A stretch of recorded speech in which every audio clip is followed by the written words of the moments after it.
삶을 묻어두지 말라는 제목으로 같이 말씀 나누도록 하겠습니다. 이렇게 계시니까 조금 어색하기도 하고요. 뭔가 낯설기도 하지만 그래도 또 준비한 말씀 같이 잘 나누면 좋겠습니다. 오늘 설교는 제가 지난번 2주 전이죠. 수요 예배 때 했던 서론과 같은 서론으로 시작하려고 합니다. 저는 간간히 자전거를 타는데요. 한 번은 오후에서 저녁으로 넘어가는 황혼의 시간에 자전거를 탔습니다. 이 황혼의 시간을 신카이 마코토 감독은 낮도 밤도 아닌 시간, 세계의 윤곽이 희미해지는 시간이라 불렀습니다. 뭔가 신비스러운 보랏빛 때문인지는 몰라도 문득 세상이 낯설어 보이는 순간이 저에게 찾아온 것이죠.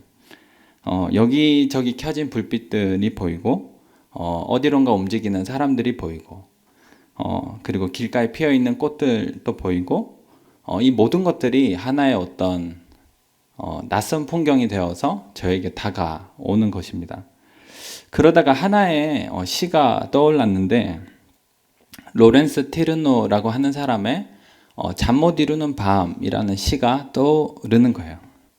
그거를 지금 잠깐 함께 나누도록 하겠습니다. 네, 잠자다가 죽을까봐 잠들지 못하는 노인과 아이를 낳지 못하는 여자와 성적이 떨어질 것을 두려워하는 자식과 생활비가 걱정되는 아버지, 사업에 문제 있는 남자와 사랑에 운이 없는 여자, 육체적인 고통에 시달리는 사람과 죄책감에 괴로워하는 사람, 그들이 공원에 모여 각자에게 서로의 이야기를 들려준다면 세상은 더 아름다운 곳이 될까? 아니면 더 외로워질까? 어떻게 생각하세요? 세상은 더 아름다워질까요? 아니면 세상은 더 외로워질까요? 어떤 사람들은 더 아름다워질 것이다 이렇게 이야기를 할 것이고 또 어떤 사람들은 더 외로워질 것이다 이렇게 이야기를 하겠지만 그때그때 조금씩 다른 것 같습니다. 어떠한 때는 더 아름다운 곳이 되기도 하고 어떤 때는 더 외로워지는 순간이기도 하는 것이죠. 지난번에 저는 이제 더 외로워지는 것에 대해서 2주 전에 얘기를 했었는데 오늘은 더 아름다워지는 것에 대한 이야기를 함께 나누도록 하겠습니다. 오늘 본문은 달란트 비유라고 불리는 우리가 아주 잘 아는 말씀입니다. 아무리 못해도 한 30번은 넘게 듣지 않았을까요? 어찌되었든 많이 들었던 말씀인데요. 어떤 사람이 타국에 가면서 자신의 종들에게 자신의 소유를 맡기고 갔습니다. 한 사람에게는 5달란트, 한 사람에게는 2달란트, 또 다른 사람에게는 1달란트를 주고 떠났습니다. 여기에서 한 가지 짚고 넘어가야 하는 것은 1달란트 받은 사람은 겨우 불쌍하게 1달란트를 받은 게 아니라고 하는 거예요. 1달란트는 제가 찾아본 배경 추석에 따르면 약 1만 데나리온 정도가 됩니다. 한 달란트의 정확한 환산 가치는 시대와 장소에 따라 달랐지만 여기 언급된 투자액은 대략 5만 데나리온, 2만 데나리온, 1만 데나리온으로 추산된다. 이 데나리온은 이 노동자의 하루 품삯이거든요. 그래서 하루 품삯을 10만 원으로 잡으면 한 달란트는 한 10억 정도 되는 돈이에요. 그러니까 50억에 비해서 좀 작은 거지만 10억이 결코 작다고는 할 수 없는 돈이죠. 어떻게 불쌍해 10억만 받았어 그럴 수는 없는 돈이라는 겁니다. 그래서 한 달란트 받은 사람은 불쌍하게 1달란트 받은 게 아니라 1달란트씩이나 받은 거를 먼저 짚고 넘어가도록 하겠습니다. 이렇게 주인은 많은 양의 돈을 종들에게 맡기고 타국으로 떠났습니다. 근데 한 가지 이상한 점은 주인은 엄청난 양의 돈을 맡기고 가면서 어떻게 해라는 말이 없이 떠났다라고 하는 거예요. 누가복음에 보면 장사해라 이렇게 나오긴 하지만 마태복음에서는 그것이 표현이 되지가 않아요. 그러니까 주인은 엄청난 돈을 맡기고 가는 건데 구체적인 말이 없이 떠난 거죠. 그러니까 이 돈을 가지고 무엇을 해야 될지 고민하는 거는 이제 주인이 아니라 종들의 목이 된 거죠. 결국에 5달란트, 우리가 잘 아는 것처럼 5달란트, 2달란트 받은 사람들은 장사를 했고 1달란트 받은 사람은 주인의 돈을 묻어 버렸습니다. 그리고 오랜 시간이 지나서 주인은 타국에서 다시 돌아와서 결산을 하기 시작하죠. 그리고 1달란트, 주인의 돈을 묻어버린 그 1달란트 받은 사람에게는 악하고 게으른 종이라고 부르면서 그것마저 뺏어서 10달란트 있는 사람에게 주게 됩니다. 그리고 우리가 잘 아는 이야기는 어느덧 절정에 다다르는데 그것이 29절입니다. 우리 함께 읽도록 하겠습니다. 시작.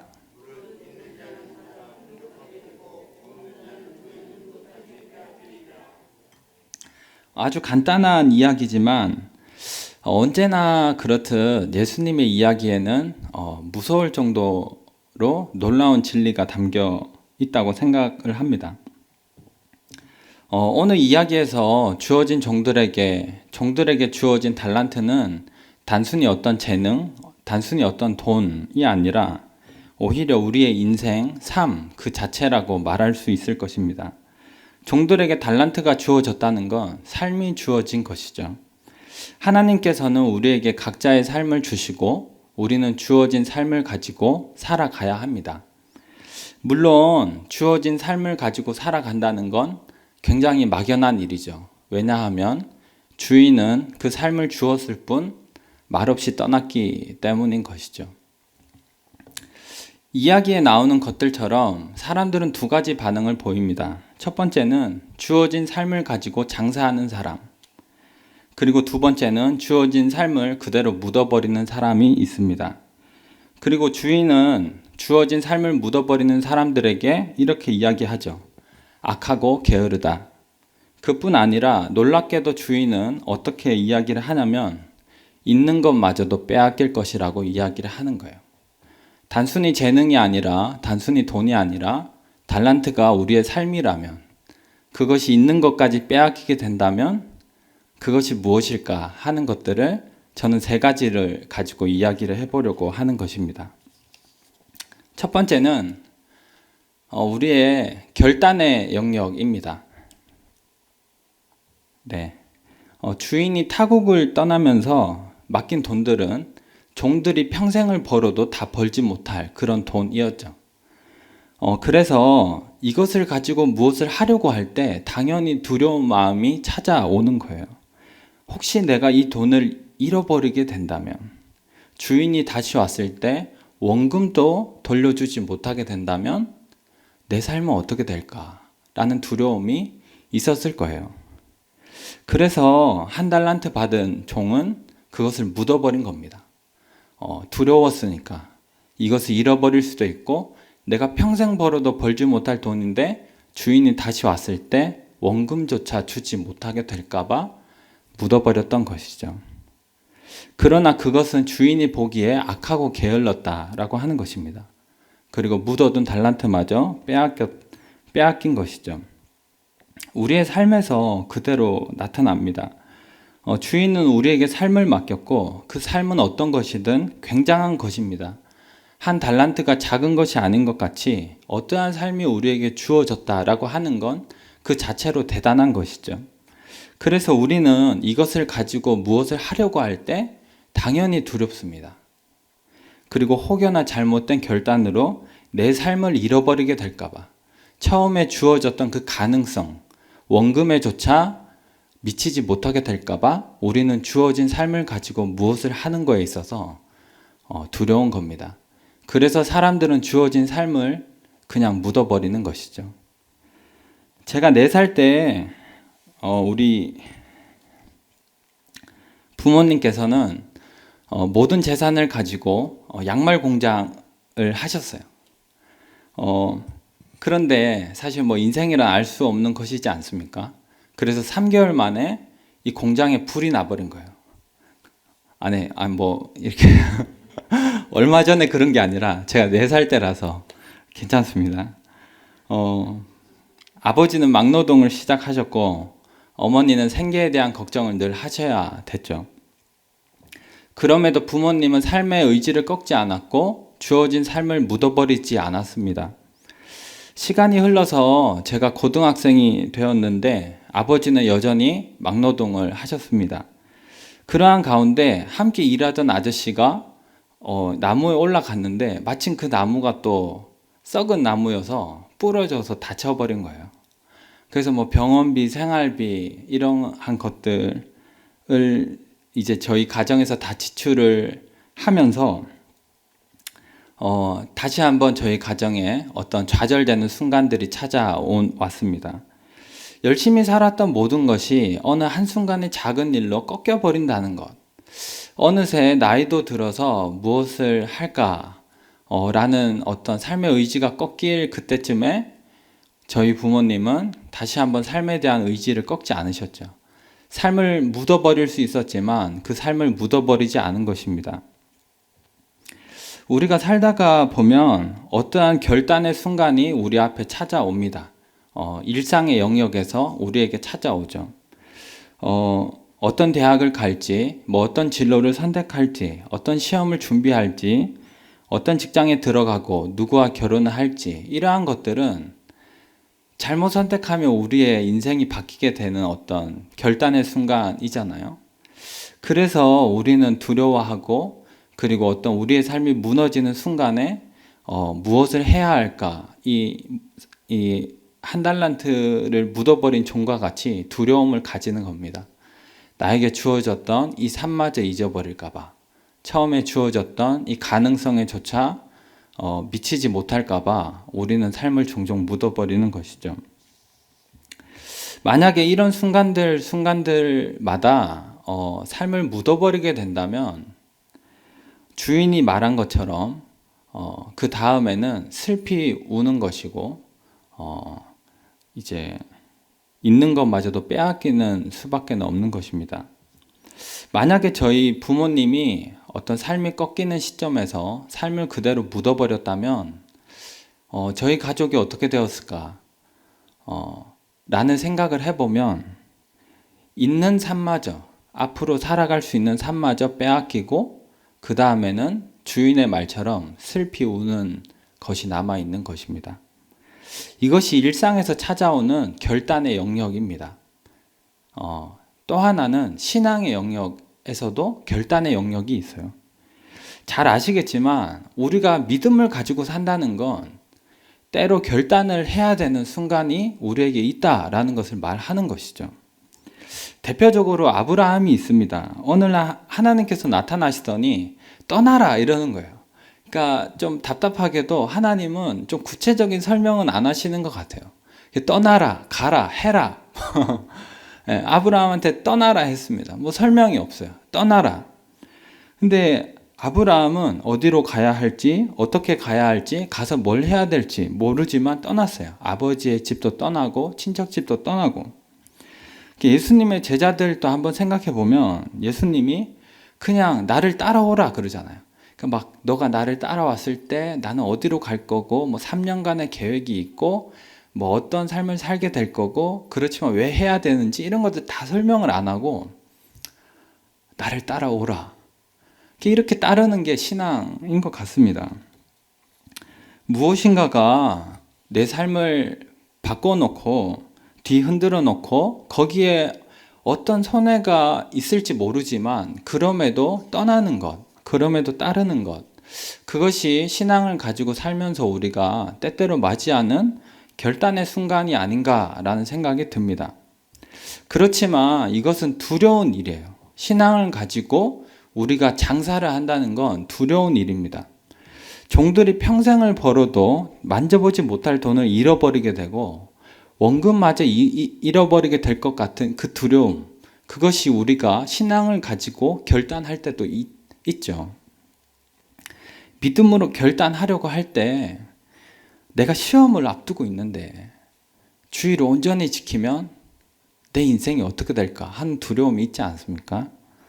생계가 어려워졌는데 11조와 헌금을 지키면 우리의 가게가 힘들어지지 않을까 하는 것이 있잖아요. 직장에서 믿음을 지키고자 한다면 내 직장 생활 이거 힘들어지지 않을까? 내가 신앙의 시간을 많이 뺏긴다면 삶도 피곤해지고 안정된 내 시간도 뺏기고, 그러니까 우리는 그래서 믿음을, 우리의 삶을 묻어버리는 겁니다. 거기에는 두려운 것이 있으니까 묻어버리는 거죠. 그렇다고 묻어버리면 어떻게 되느냐? 있는 것마저도 빼앗기게 되는 것입니다. 있는 자는 풍족하게 되지만 없는 자는 그 있는 것까지도 빼앗기는 것이 예수님의 이 비유의 무서움이라는 생각이 듭니다. 잘 아시다시피 믿음은 머물러 있지 않죠. 결단하고 성장하거나 묻어버리고 없어지거나 가만히 머물러 있는 것은 없는 것 같습니다. 묻어버리면 있는 것마저 빼앗기는 것이고, 있는 것마저 빼앗기면 슬피 우는 것이 우리에게 남아있는 것입니다. 두 번째는 평범한 일상의 영역이에요. 간단하게만 설명하고자 합니다. 신앙에서든 일상에서든 우리는 삶을 성실하게 살아가야 하죠. 주인은 달란트를 묻어버린 종에게 이렇게 이야기했습니다. 악하고 게으르다. 그 반대말은 무엇이냐면 선하고 부지런하다라는 것을 이야기하겠죠. 삶을 묻지 않는다는 건 평범한 일상에서는 성실함을 의미하는 것 같습니다. 가진 것을 가지고 장사를 하고 장사를 가지고 이윤을 남기기 위해서는 그 5달란트와 2달란트 받은 종들은 얼마나 부지런히 살았겠어요. 이거 잊어버리지 않으려고 얼마나 열심히 살았겠습니까? 마찬가지로 우리도 주어진 하루하루를 열심히 살아야 하죠. 간단한 몇 가지의 예를 제가 들려드리겠습니다. 저희가 오늘과 같이 예배당에서 드려지는 예배가 매일 드려지는 것 같지만 많은 사람들의 반복되는 성실함 속에서 이루어지는 거예요. 설교자는 설교를 준비해야죠. 또 대표 기도 하시는 분은 또 기도문을 준비해야죠. 또 반주하시는 분은 또 반주를 준비하셔야죠. 또 참석하시는 분들은 또 내 시간을 계속해서 내면서 또 와야 되잖아요. 그러니까 이 외에도 많지만 교회다워지기 위해서는 반복되는 성실함이 거기에 있는 거예요. 가지고 있는 돈으로 장사를 해서 이윤을 남기기 위해서는 성실한 하루하루가 필요한 것입니다. 개인의 삶도 마찬가지입니다. 생명을 유지하기 위해선 매일 밥을 먹어야 하고 청결을 유지하기 위해서는 반복적으로 청소를 해야 하는 것이죠. 그리고 적정 체중을 유지하려면 먹는 것을 조절하고 운동을 해야 되는 것입니다. 여기서 중요한 것은 평범한 일상에서의 반복되는 성실함이 무너지면 신앙도 무너진다라고 하는 거예요. 우리의 일상이 무너지면 신앙도 무너집니다. 아주 소수의 몇 명을 제외하고는 대부분의 사람은 피곤하면 짜증이 나죠.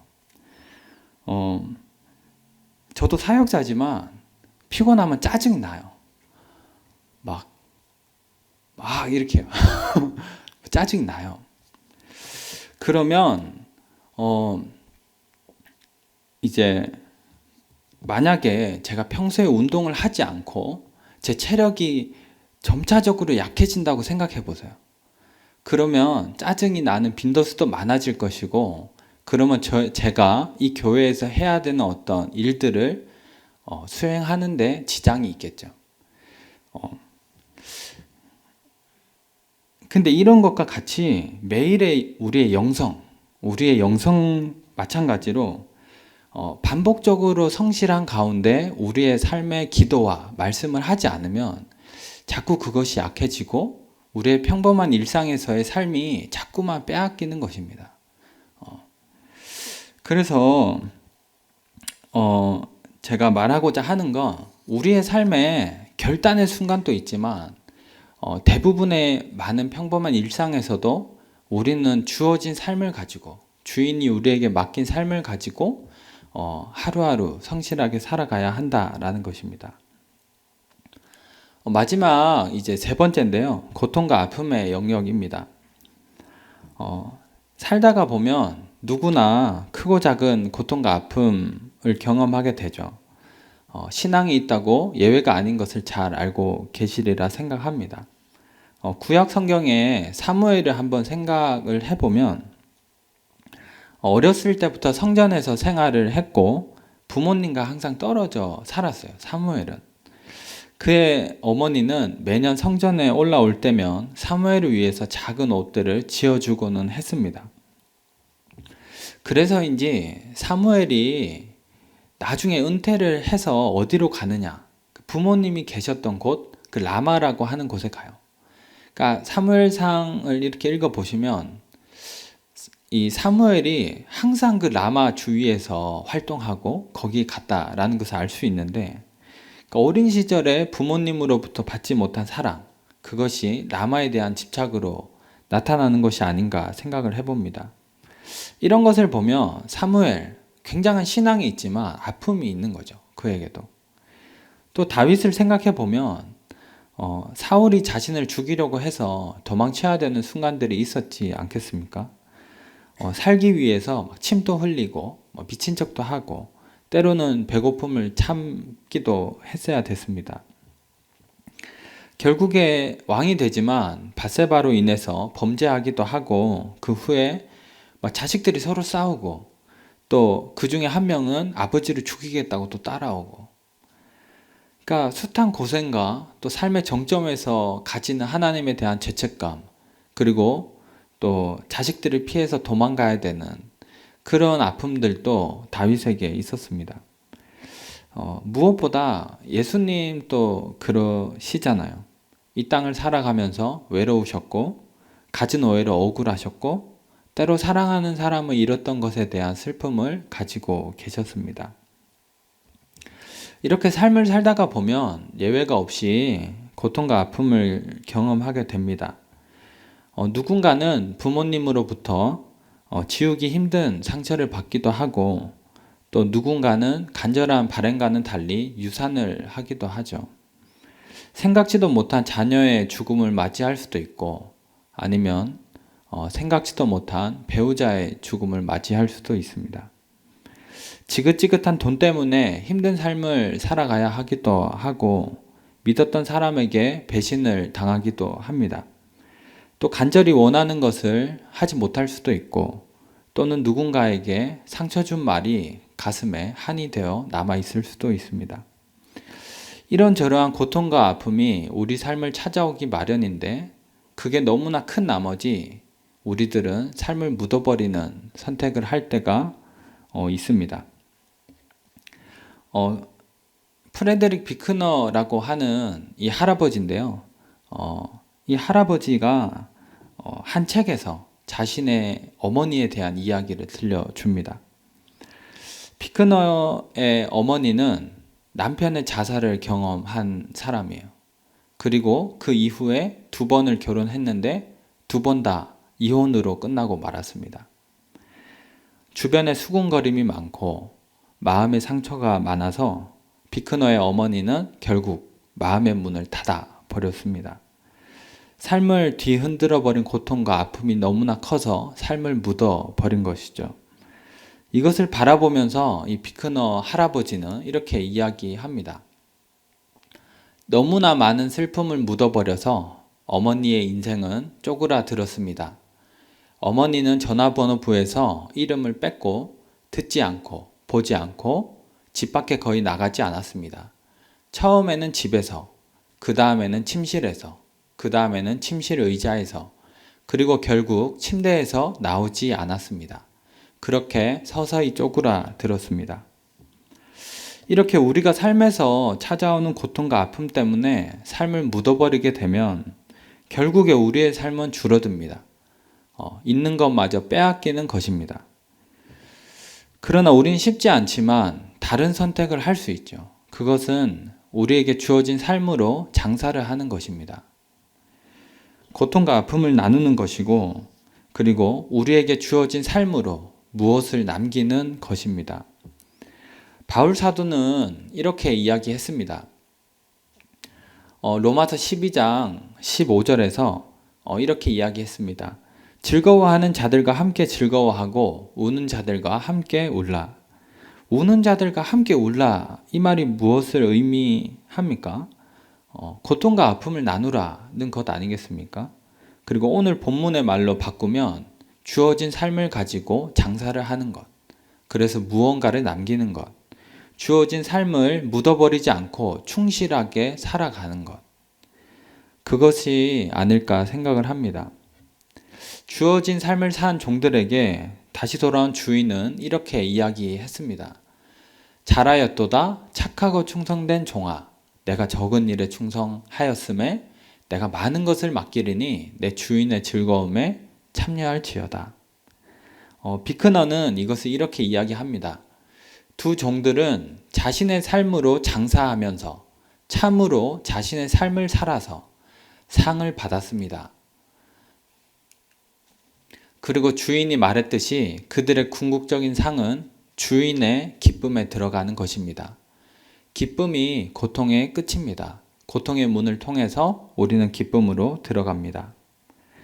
우리가 참으로 우리의 삶을 살 때 아픔이 오든 우리에게 어떤 순간이 오든 참으로 우리가 주어진 삶을 살아낼 때 고통과 아픔에 삶을 묻어버리지 않으면 우리의 고통은 결국에는 기쁨에 이르게 될 것입니다. 주인의 기쁨에 참여하게 될 것입니다. 그것이 우리가 주어진 삶을 가지고 장사를 하는 가장 큰 이유라는 생각을 갖습니다. 잠시 서론의 이야기로 다시 돌아가 보겠습니다. 잠자다가 죽을까봐 잠들지 못하는 노인과 아이를 낳지 못하는 여자와 성적이 떨어질 것을 두려워하는 자식과 생활비가 걱정되는 아버지, 사업에 문제 있는 남자와 사랑에 운이 없는 여자, 육체적인 고통에 시달리는 사람과 죄책감에 괴로워하는 사람, 그들이 공원에 모여 각자에게 서로의 이야기를 들려준다면 세상은 더 아름다운 곳이 될까? 아니면 더 외로워질까? 우리가 서로의 아픔을 나눌 때 세상이 더 아름다워지는 이유는 주인의 말대로 주어진 것으로 장사하는 자는 풍족하게 될 것이기 때문입니다. 그리고 무엇보다 고통과 아픔의 끝에는 주인의 기쁨에 참여하는 그러한 상이 이 종들에게 기다리고 있었기 때문인 것이죠. 결론입니다. 예수님의 이야기는 언제나 그렇듯 우리의 삶에 놀라운 진실을 담고 있습니다. 세상에는 두 종류의 사람이 있습니다. 삶을 묻어버리는 사람과 그것으로 장사하는 사람, 있는 것까지 빼앗기는 사람과 있는 것에서 받아 풍족하게 누리는 사람, 슬피 울며 일을 가는 사람과 주인의 기쁨에 참여하는 사람이 있습니다. 주인은 주어진 삶을 살아낸 종들에게 이렇게 이야기했습니다. 내가 적은 일에 충성하였다. 주인이 결국 우리에게 요구하시는 것은, 종들에게 요구한 것은 많은 이윤을 남기는 게 아니라 충성입니다. 적은 일에 충성하는 것. 우리가 살아가고 있고 또 앞으로 살아갈 날이 만만치 않다는 것. 저보다 더 잘 아시겠지만 그게 우리에게 주어진 삶입니다. 그것을 가지고 장사를 할 때 우리에게는 두려움도 있고 불안도 있고 또 때로는 용기와 결단도 필요하기도 합니다. 그럼에도 불구하고 우리가 삶을 묻어버리지 않는다면 결국에 우리는 주인의 기쁨에 참여하게 될 것이라고 하는 것. 많은 것을 남기지 않아도 그 주인은 우리에게 착하고 충성되다. 수고하였다.